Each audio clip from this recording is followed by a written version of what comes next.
नमस्कार दोस्तों मैं इंस्पेक्टर धर्मराज कवि साहब। दोस्तों आज बहुत ही खुशी की बात है कि आज हिंदी साहित्य के कथा सम्राट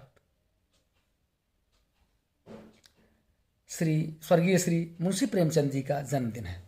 तो सबसे पहले दोस्तों मैं आप सभी लोगों को उनके जन्मदिन की बहुत बहुत बधाई देता हूँ। दोस्तों मैंने कहीं पढ़ा है और लोगों से सुना है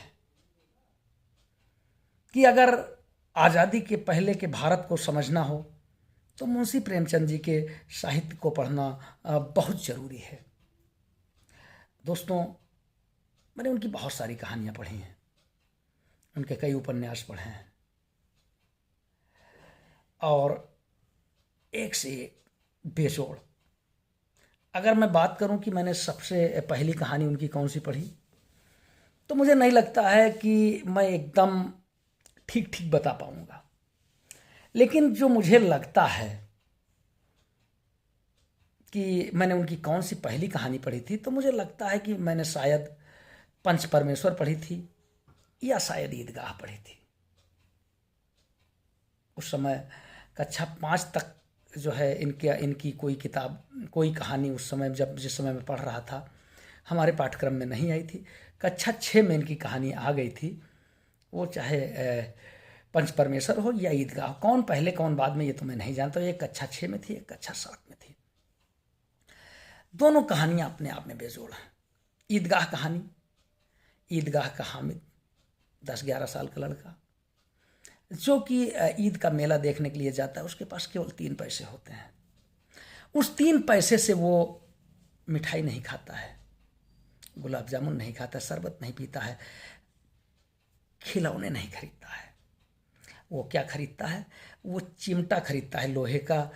इसलिए खरीदता है क्योंकि उसकी दादी जो अमीना होती हैं वो जब रोटियां बनाती हैं तो उनका हाथ जल जाता है, उनकी उंगलियां जल जाती हैं।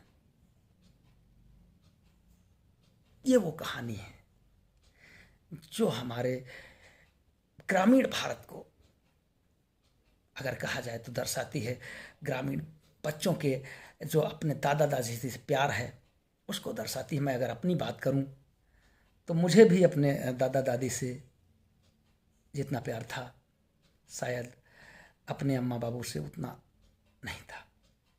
बच्चे अपने दादा दादी से ज़्यादा करीब होते हैं हमारे ग्रामीण परिवेश में, या जहाँ संयुक्त परिवार है शहरों में भी ऐसा होता है। फिर इसके बाद पंच परमेश्वर की अगर मैं बात करूं तो उसमें उस कहानी से ये संदेश मिलता है कि जब आप निर्णय करने की स्थिति में हो, जब आप न्याय करने की स्थिति में हो तो आपकी दुश्मनी, आपकी दोस्ती कोई मोल नहीं रखती है। जैसे जुम्मन जब पहले अलगू पंच बने, जुम्मन और उनकी खाला के विवाद में जुम्मन एकदम जिगरी यार थे, लेकिन अलगू ने जब फैसला दिया तो वो जुम्मन के खिलाफ फैसला दिया।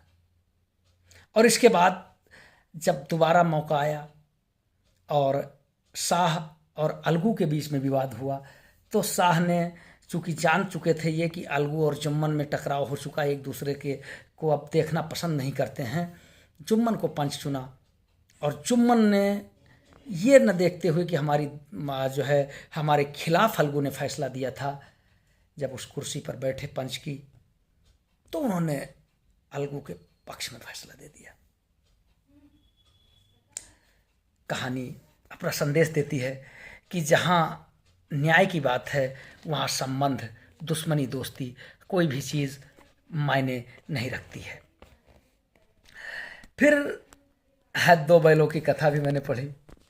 2 बैल जो अपने स्वामी के प्रति स्वामी भक्त होते हैं कि वो भेजे जाने पर भी जो है डोर तुड़ा करके पहले अपने स्वामी से मिलने, अपने घर पे आने के लिए परेशान रहते हैं।